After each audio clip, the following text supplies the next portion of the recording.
নমস্কাৰ আপোনালোক সকলোলে নৱবৰ্ষৰ বহুত শুভেচ্ছা আৰু শুভকামনা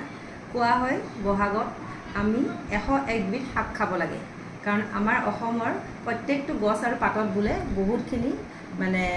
আমাৰ বেমাৰ সংক্ৰমণৰ পৰা ৰক্ষা কৰিব প্ৰতিৰোধ কৰিব পৰা ক্ষমতা থকা বুলি কয় সেই কাৰণে আমি সাধাৰণতে 101 বিধ শাক খাব লাগে বুলি ক'ব পৰা যায় কিন্তু গুৱাহাটীত যেহেতু থকা যায় টাউনত থকা মানুহসকলে আমি 101 বিধ শাক গোটাই খাব পৰাটো বহুতৰ ক্ষেত্ৰত পসিবল নহয় ময়ো আজি আমাৰ সাদৰ ওপৰত থকা কিছুমান শাকৰ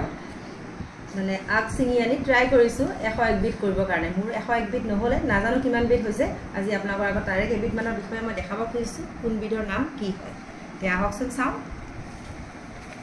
প্ৰথমটো হৈছে তিতা কেৰেলা আগ কেইটামান চিঙিছো সেকেন্ড হৈছে মালভোগ শাক থাৰ্ড হৈছে আপোনাৰ ৰঙা মৰিচা फोर्थ হৈছে বগা মৰিচা ভেন্দি শাকৰ আগ কেইটামান জিলমিল শাক এটো হৈছে ৰঙলাৰ আগ মানিমুনি শাক কলমু শাক টেঙেচি শাক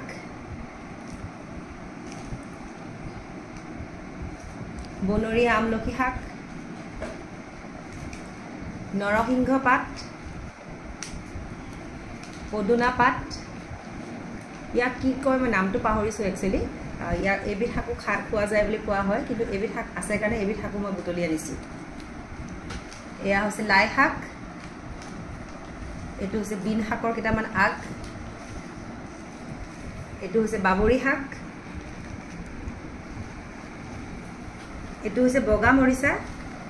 এটো হৈছে পানীলাও আগ মূলা শাক জালুক শাকৰ আগ পিৰালি পালেং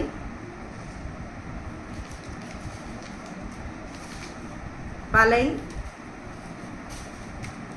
ভেদাইলতা কুহনি বন কচু শাক